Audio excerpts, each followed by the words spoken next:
लागूच नाही म्हणून आपण काम करायला लागलोय. आपण मेडिसिन फ्री लाईफ जगण्यासाठी. असतील मेडिसिन तर ते हळूहळू कमी होतील, नसतील तर इन फ्युचर लागणार नाहीत आपल्याला त्याच्यावर काम करू. पण पण पण एक मात्र फिक्स, ज्या वेळेला लागतात त्या वेळेला घ्या. नाहीतर मेडिसिनला लगेच विलन करू नका.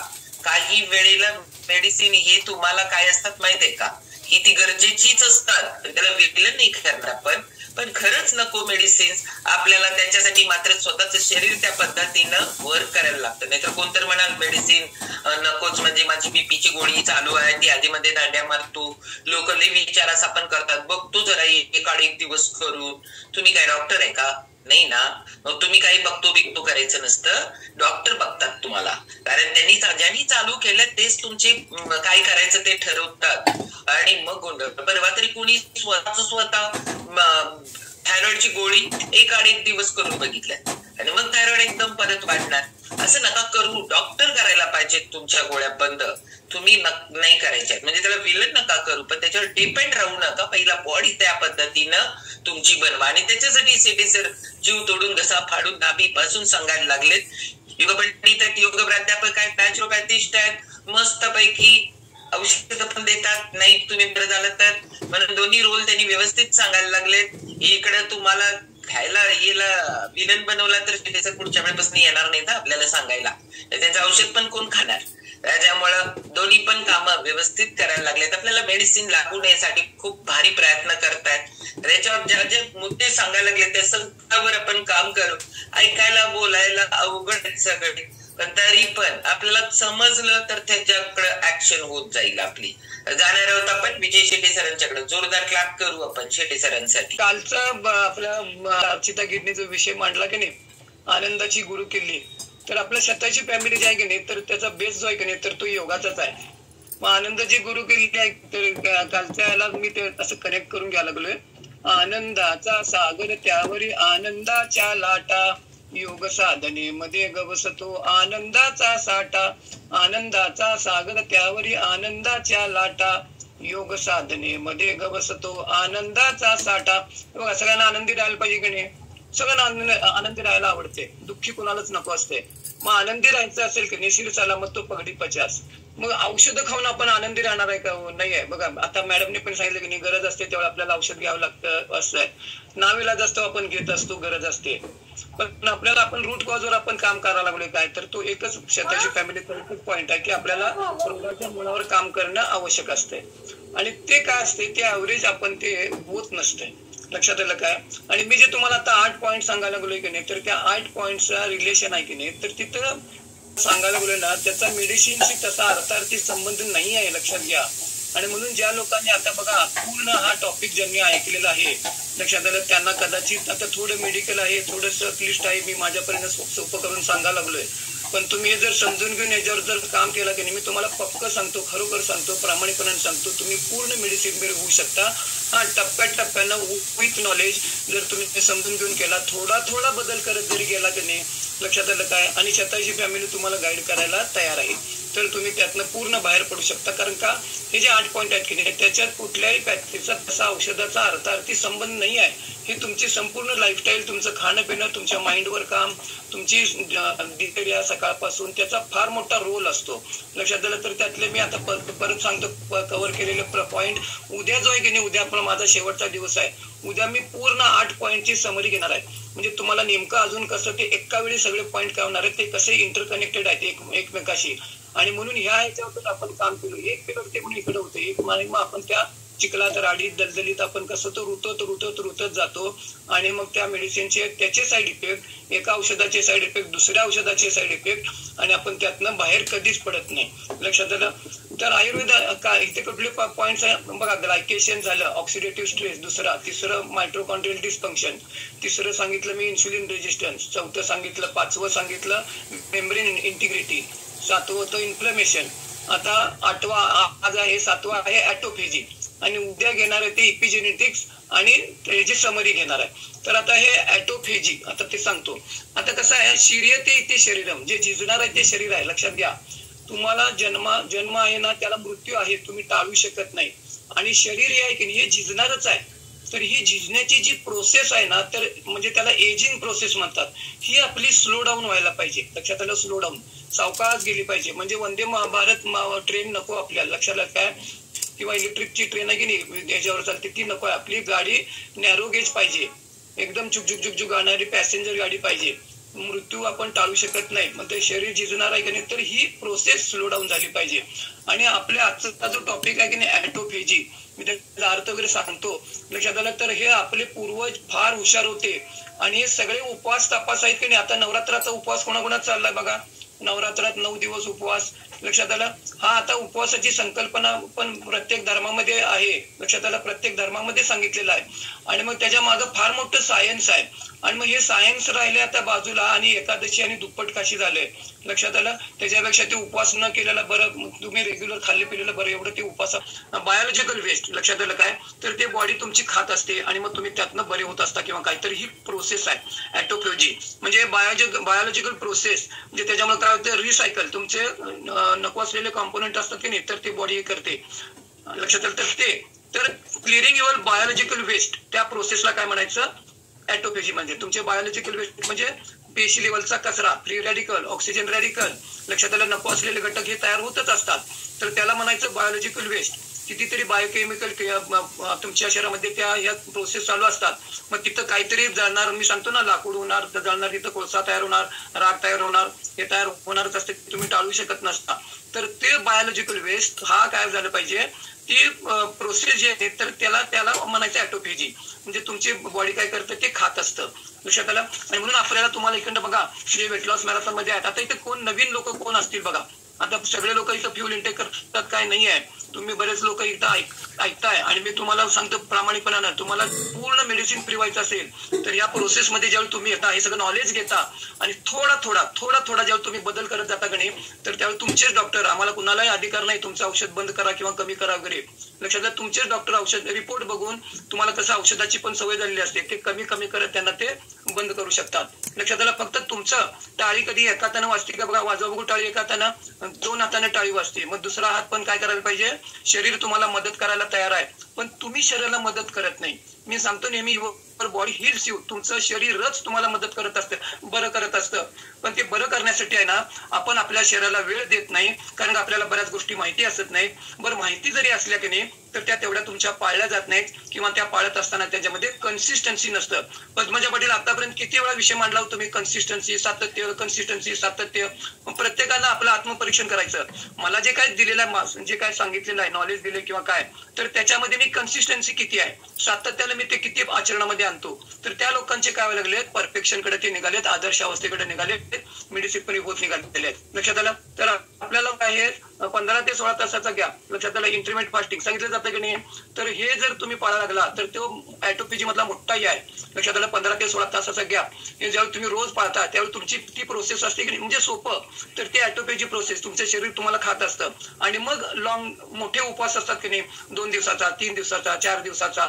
मग निसर्गोपचार केंद्रामध्ये लोकांना ऍडमिट करतात बघा, आणि मग तिथं गायडन्स खाली कसं त्यांना उपवासच ठेवलं जातं.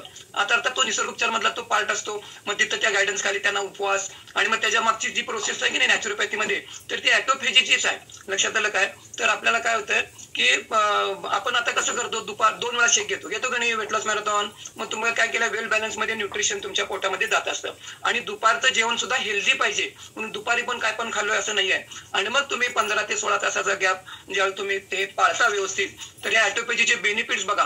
तुम्हाला बघा, कॅन्सर प्रत्येक शरीराच्या, प्रत्येक व्यक्तीच्या शरीरामध्ये कॅन्सरचे पेशी असतात. मग प्रत्येक व्यक्तीला काय कॅन्सर व्हायला बसलाय काय नाही आहे, लक्षात घ्या. मग हे तुम्ही ॲटोफेजी उपवास वगैरे आहेत की नाही, तर त्या कॅन्सरचे पेशी डोकं वर काढत नाहीत, लक्षात घ्या. त्यानंतर तुम्हाला टाईप 2 डायबिटीज, लक्षात आलं. टाईप 1चा इथं काय संबंध नाही. टाईप 2 डायबिटीज आहे ना, तर त्यातनं किती लोक बरे व्हायला लागलेत की नाही टाईप 2 डायबिटीज मधनं. मग ती प्रोसेस तुम्हाला इन्फेक्शनमुळे होणारे रोग, इन्फेक्शन होतात की नाही, तुम्हाला UTIचं इन्फेक्शन लेडीजला वगैरे होतं बघा, बऱ्याच इन्फेक्शनमुळे आपल्याला रोग होत होत असतात. हे सर्दी, ताप, खोकला, इन्फेक्शन मुळेच होत असतं. एजिंग प्रोसेस, आपण वयस्कर दिसतो, तरुण दिसायला पाहिजे. कसा दिसतो मी? आता पुढच्या महिन्यात माझा वाढदिवस आहे, 68 लागणार, 67 पूर्ण होणार. मग हे आपण वय झालं तरी आपण यंग दिसलं पाहिजे. लक्षात आलं? तर तुमचं हार्ट रिलेटेड प्रॉब्लेम असतात की नाही? अँजिओग्राफी, अँजिओप्लास्टी, रक्त पातळाची गोळी, मध्ये कोलेस्ट्रॉलची गोळी, ते हार्ट रिलेटेड प्रॉब्लेम. तुमची इम्युनिटी सिस्टीम, रोगप्रतिकारक शक्ती कमी राहते. लगेच तुम्हाला काय जरा पाणी बदललं, जरा हवा बदलली, रोग होत असतात. लक्षात आलं? आणि फॅटी लिव्हर, लक्षात आलं? फॅटी लिव्हर, ऍव्हरेज लोकांचं फॅटी लिव्हर असतं. ह्या सगळ्या ज्यावर आहे की नाही तुम्हाला हे ॲटोफेजी ही सगळी त्या ठिकाणी उपयोगी पडत असते. आता बघा मी तुम्हाला ॲटोफेजी अजून थोडी कन्सेप्ट, कोंडाळा, आता कचरा आपण कोंडाळ्यात टाकायचे नाही, आता कोंडाळा सुद्धा गेला, कॉर्पोरेशनने काढून टाकले कोंडाळे, आता घंटा गाडी येते. पण पूर्वी कोंडाळे असायचे, लक्षात आलं? तिथे नेऊन आपण कचरा टाकत होतो. तुमच्या घरात बघा ना कचऱ्याचा डबा जो असतो की नाही, तर तो रोज तुम्ही बाहेर फेकता की नाही घंटा गाडीमध्ये. लक्षात आलं? मग आता जुना कोंडाळ्याचा कचऱ्याचा तो कोंडाळा बघा, तो तिथं साठत राहिला तर काय होईल? तुमच्या घरातली ती कचरा टाकायची जी बादली असते किंवा काय डस्टबिन असतं ते तुम्ही मोकळं करायचंच नाही, रोज त्या टाकतच राहायचं.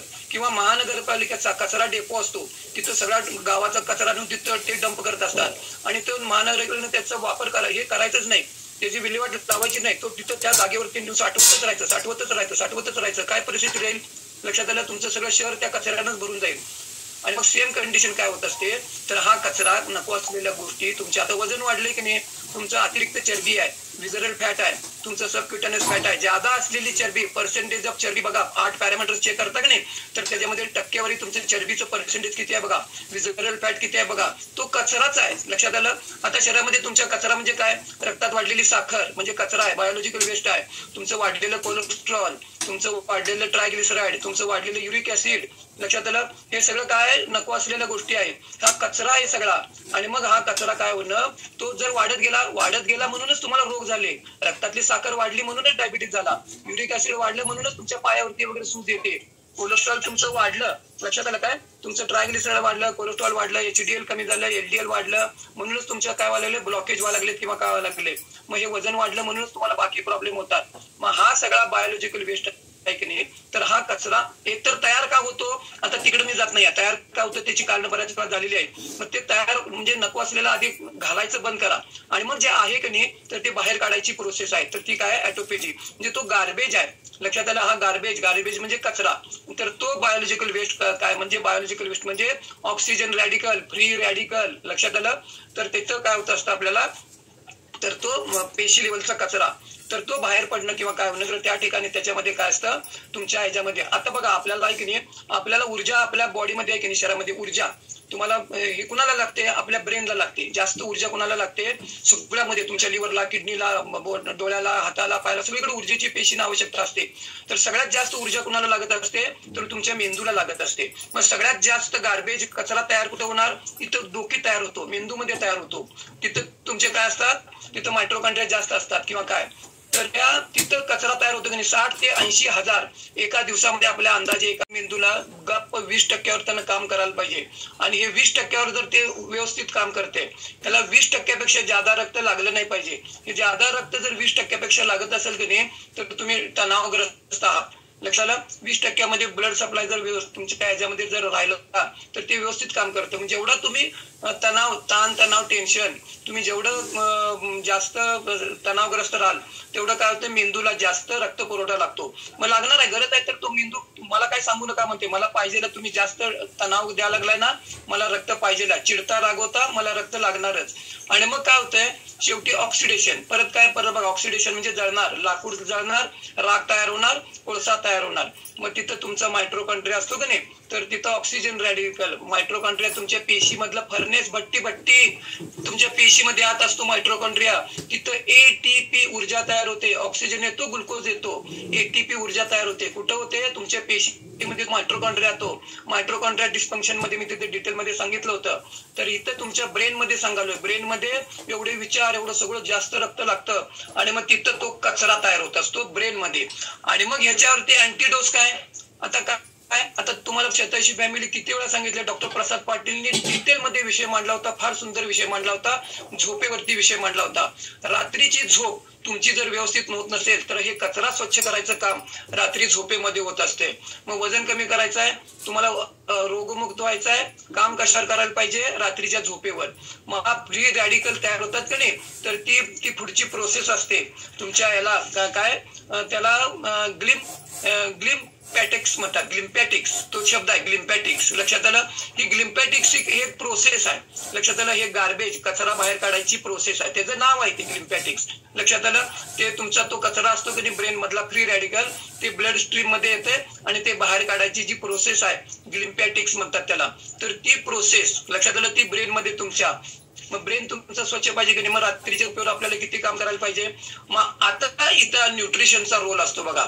इथं आम्ही तुम्हाला न्यूट्रिशन डिफिशियन्सी वगैरे सांगतो की नाही. ओमेगा 3 कोण कोण घेते सर, कशातनं मिळते माहित नाही हो. मग आम्ही सांगतो ना कशातनं मिळते. लाईफलाईन कॅप्सूल जे आहे की नाही, सकाळी एक संध्याकाळी एक. वेल बॅलन्स मध्ये तुम्हाला EPA आणि DHA हे ओमेगा 3. आपला मेंदू 67% फॅट पासून बनलेला आहे. मग हे जर ओमेगा 3 तर तुम्हाला जर आहारामधनं मिळत नसेल तर तो जो ब्रेन मधला कचरा जो आहे तर तो स्वच्छ करायची जी प्रोसेस असते त्याच्यामध्ये फार मोठा रोल त्या ओमेगा 3चा असतो. कारण का तो ओमेगा ब्रेन बनलाय तो फॅट पासूनच बनलेला आहे. आणि मग हे ओमेगा 3 डिफिशियन्सी राहते, रात्रीची तुमची झोप व्यवस्थित होत नाही. आणि मग आपल्याला आहे की नाही, मग न्यूट्रिशनचा रोल आहे की नाही, मग आपल्याला हे काय होतंय ओमेगा 3 आपल्याला कशातनं उगीच मी काहीतरी जरासं काजू नाही सॉरी तुमचं बदाम खातो आणि अक्रोड खातो त्याच्यातनं सुद्धा मिळते तुम्हाला काय. पण वेल बॅलन्स मध्ये आपल्याला EPA आणि DHA हे ओमेगा 3 जर तुम्हाला मिळत नसेल की नाही, म्हणून लाईफलाईन कॅप्सूल आपण सकाळ संध्याकाळ जे कोण कोण घेतात बघा, तुम्हाला ब्रेनला उपयोगी आहे, तुम्हाला सांध्यांना उपयोगी आहे, तुमच्या हार्टला उपयोगी आहे ओमेगा 3. तुम्हाला प्रोटीन आणि फॅट आपल्या शरीरामध्ये मी नेहमी सांगतो प्रोटीन आणि फॅट पासून सगळं तयार होत असतं. आणि आम्ही दिवसभर खातो कार्बोहायड्रेट, कसं आरोग्य चांगलं राहील, आरोग्य बिघडणारच आहे. लक्षात आलं, तर त्या ऑटोफेजी या प्रोसेसमध्ये हे तुम्हाला मी रात्रीच्या झोपेचा फार मोठा रोल असतो. म्हणजे कसं ते गार्बेज तुमचं जर रात्रीची झोप जर तुमची व्यवस्थित होत नाहीये की नाही, तर तुमचं काय तो तुमचा जो हे आहे तुम्हाला संरक्षण करणारा रात्रीची झोप आहे तर ती जर व्यवस्थित झाली नाही, रोज रात्री लक्षात घ्या तुमचा गार्बेज मॅन स्ट्राईकवर गेला, तुमची रात्रीची झोप होत नाही, म्हणजे तुमचा गार्बेज मॅन म्हणजे कचरा स्वच्छ करायचं जी प्रोसेस आहे तर ती स्ट्राईकवर गेली, संप केला तर. म्हणून झोपेवर फार काम करणं आवश्यक असतं. म्हणजे तिथं काय असतं, डॅमेज्ड प्रोटीन असतं, कचरा, ऑक्सिजन रॅडिकल, फ्री रॅडिकल हे ब्रेन मध्ये तयार होत असतात. आणि मग काय होतं तुमचं, आता बघा ब्रेन मधलं तुम्हाला सांगितलं, आता तुम्हाला मेटाबॉलिझम वाढवायचं आहे. मेटाबॉलिझम चयापचय हे तर मेटाबॉलिझमच आपलं लो असतं, म्हणूनच तर आरोग्य बिघडतं, म्हणूनच तर तुमचं वजन वाढतं, म्हणूनच तर थायरॉइडचा प्रॉब्लेम होतो, म्हणून तुमचं एजिंग फास्ट होतं, तुम्ही वयस्क दिसायला लागता.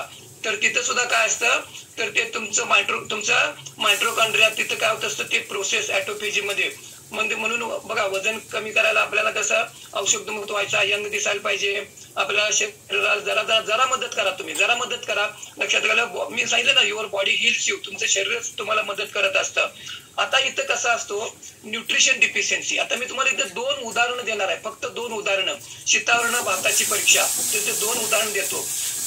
ज्या लोकांना व्हिटॅमिन डी ची डिफिशियन्सी आहे, व्हिटॅमिन डी डिफिशियन्सी आहे, लक्षात आलं. मग व्हिटॅमिन डी डिफिशियन्सी असते की नाही, म्हणजे ते कसं आहे, मग व्हिटॅमिन डी, मग त्याच्यामुळे काय होतं, व्हिटॅमिन डी डिफिशियन्सी असल्यामुळं कॅल्शियम ऍब्सॉर्ब होत नाही.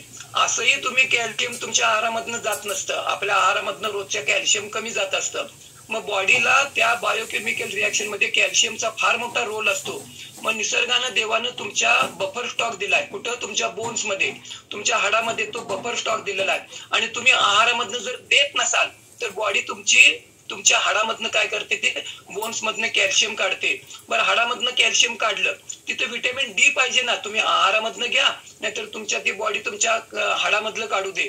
तिथे व्हिटॅमिन डी जर नसेल की नाही तर ते कॅल्शियम ऍब्सॉर्ब होत नाही. ती जी पुढची जी ऍब्सॉर्प्शनची जी प्रोसेस असते तर ती त्या ठिकाणी पुढे होत नाही. आणि मग काय होतं, जेवढं तुमचं कॅल्शियम डिफिशियन्सी हाडं ठिसूळ होतात, लक्षात आलं. आणि मग तुमच्या त्या बायोकेम तुमचे मसल्स आकुंचन प्रसरण व्हायच्या याच्यामध्ये कॅल्शियमचा रोल असतो. आणि मग काय होतं, मी एकच उदाहरण मी तुम्हाला द्यायला लागलोय. आणि मग इथं काय होत असतं, हे व्हिटॅमिन डी तुम्हाला मिळत नाही. मग किती सूर्यप्रकाश तुमच्या अंगावर पडायला लागलाय, पडतो का आपण, आता आपण जे घेतो कॅल्शियम त्याच्यामध्ये व्हिटॅमिन डी असतं, लक्षात आलं. मेडिसिनच्या रूपानं याच्यामधनं सुद्धा व्हिटॅमिन डी मिळत असतं. पण नॅचरल फॉर्म मध्ये जर तुम्हाला सूर्यप्रकाश मिळत नसाल तर ते तेवढं प्रमाण कॅल्शियम ऍब्सॉर्ब होत नसतं, लक्षात आलं. आणि म्हणून काय होतं, तुमचं बोन स्ट्रक्चर जे असतं ते वीक राहतं. मग हाडाचा सापळा वीक राहिला मग आपण काय ताकद कमी होते, लक्षात आलं. मसल्स आकुंचन प्रसरण होत नाहीत, मग मसल्स वीक राहतात. का? Calcium deficiency. का? व्हिटॅमिन डी ऍब्सॉर्ब होत नाही.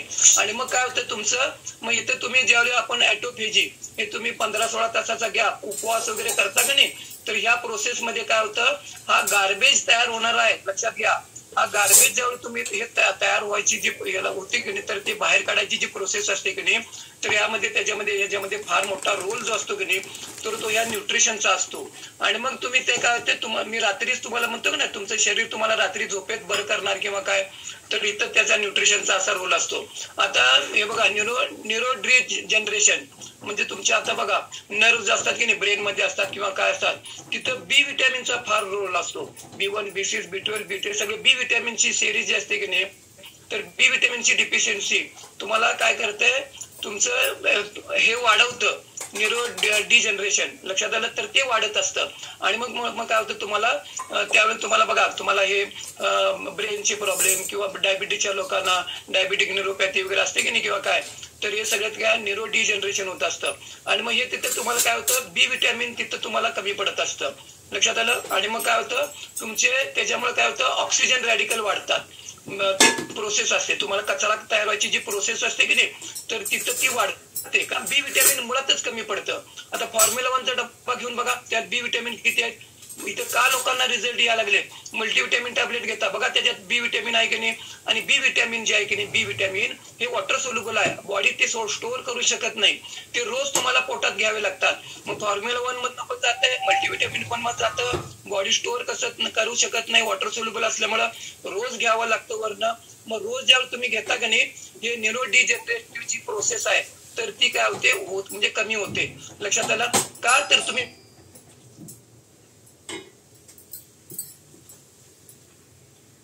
15-16 तासाचा उपवास, मग तुम्ही आता धार्मिक उपवास करता, मग तिथं काय करायला, बॉडी तुमचं नको असलेले काय करत असते ते वापरत असतं, लक्षात आलं. आणि म्हणून इथं या विटॅमिन्सचा सुद्धा सगळ्या न्यूट्रिशनचा रोल असतो. आणि मग तो जर आपल्याला फुलफिल मिल डेली बेसिसवर होत गेला की नाही, तर तुम्हाला म्हणून इंटरमिटेंट फास्टिंग 15-16 तासाचा गॅप, मग 1 दिवस 2 दिवस 3 दिवस, हे 9 दिवसाचा उपवास.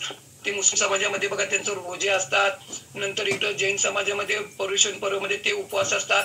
मग प्रत्येक धर्मामध्ये जे उपवास सांगितलेले आहेत त्याच्यामध्ये आरोग्यच आहे. म्हणजे जेव्हा तुम्ही उपवास करता त्यावेळी तुमची बॉडी काय करत असते, नको असलेला कचरा जो असतो तर तो वापरत असते, त्यालाच म्हणायचं ॲटोफेजी, लक्षात आलं. आणि म्हणून ॲटोफेजी काय करत असतं, ते तुमचं बॉडी अक्षरशः मी तुम्हाला सांगतो, अर्थात म्हणून हे रोज एकतर कचरा घालायचं पहिला बंद करा, आणि मग नंतर काय करायचं, हे बाहेर काढायचं काम. ॲटोफेजी 15-16 तासाचा गॅप म्हणजे सोपा आहे, टप्प्याटप्प्यानं हळूहळू. आता तुमचा किती गॅप राहतो बघा, मग तिथं पाणी सोडून काही गेलं नाही पाहिजे पोटात, म्हणजे पाणी सोडून म्हणजे काही न गेलं पाहिजे. आणि मग तुम्ही लॉंग उपवास करता 1 दिवस 2 दिवस, तिथं ही गती वाढते ॲटोफेजीची, स्वच्छतेची तिथं गती काय वाढते, त्या ठिकाणी वाढते. आणि म्हणून मग आपल्याला काय होतंय, मग तुमचं अक्षरशः तुमचं वाढलेलं ट्रायग्लिसराईड, तुमचं वाढलेलं कोलेस्ट्रॉल, तुमचं वाढलेलं युरिक ऍसिड, तुमची वाढलेली चरबी, लक्षात आलं, हे सगळं तुमचं वाढलेलं फॅट, विजरल फॅट, हे नको असलेलं घटक आहेत, हे बायोकेमिकल जे वेस्ट आहेत ते बॉडी वापरते, लक्षात आलं, काय वापरते, त्याचं ऊर्जा तयार करतं, ही प्रोसेस आहे, लक्षात आलं. आणि ही ॲटोफेजी मध्ये होत असते. हे जेव्हा आपण पोट रिकामं ठेवतो, उपवास असतात, लक्षात आलं, त्याच्यामध्ये बॉडी काय करते, हे वापरते. आणि मग तुम्ही त्यातनं काय होता, रोगमुक्त व्हायची ज्या प्रोसेसला गती देता, लक्षात आलं काय. फक्त याला ते गायडन्स खाली, आता लॉंग टर्मचे मी सांगितलं ना, निसर्गोपचार मध्ये ते लॉंग टर्मचे उपवास करतात, ते गायडन्स करत असतात. आणि लक्षात आलं. आणि म्हणून मग तुम्हाला विथ नॉलेज जर तुम्ही हे करायला लागला की नाही, तर आपल्याला काय होतं, हे सगळ्या ठिकाणी तुम्हाला, आता मी उद्या तुम्हाला मी सांगणार आहे ह्याच्यामध्ये काय, हे सगळ्या 8 पॉईंटची समरी असणार आहे. म्हणजे हे सगळे तुम्हाला एकत्रित पॉईंट जर तुम्ही लक्षात घेतला, न्यूट्रिशन डिफिशियन्सी, त्याच्यामध्ये अँटीऑक्सिडंट मी सांगितलं होतं, एनर्जी ड्रिंकचा काय रोल आहे ते सांगितलं होतं. आता हे उद्या आणि तुम्हाला टॉपिक पूर्ण क्लिअर होईल, कारण का 8 पॉईंटचं मी एकत्रित त्याचं समरी घेणार आहे. आणि मग तुम्हाला पटकन लक्षात येईल, ह्या चेतायशी फॅमिलीमध्ये आपण जर सक्रिय आलो, यांच्या गायडन्स खाली जर काम करायला लागलो, तर तुम्ही पूर्ण त्यातनं मेडिसिन फ्री होऊ शकता आणि मग तुम्हाला काय होणार आहे, बिना कलाटी बिना लाटी 100 वर्ष विदाऊट मेडिसिन आपण जगू शकतो. विदाऊट मेडिसिन औषधं हळूहळू तुमची कमी होतात. जरा मदत करा शरीराला, तुमचं शरीर तुम्हाला मदत करतं. थोडीशी मदत करा. मग कुणाला औषध मुक्त व्हायचं आहे? मला तर काय व्हायचं नाही, मला तर काय औषध चालूच नाही. मी काम का करायला लागलोय? मग मी माझ्या आरोग्यावर काम करायला. मी मायनसच्या खाली होतो, 0 लेवलच्या वर वर वर वर प्लस प्लस मध्ये वय वाढेल तसे माझी जवानी वाढतच निघाली, माझी ताकद वाढतच निघाली. या माझ्या बायकोला विचारा, माझी ताकद जेवढा एनर्जी असते की नाही तेवढीच रात्री झोपेपर्यंत असते. मग अशी पाहिजे माझ्यासारखी एनर्जी. मग या 12 तारखेला कोल्हापूरला माझी एनर्जी बघायला या, मिलिंद पाटलांची एनर्जी बघायला या, आमच्या सगळ्या केस पांढरे झालेल्या लोकांची एनर्जी बघायला या. ती ताकद आहे न्यूट्रिशन मध्ये. Okay madam.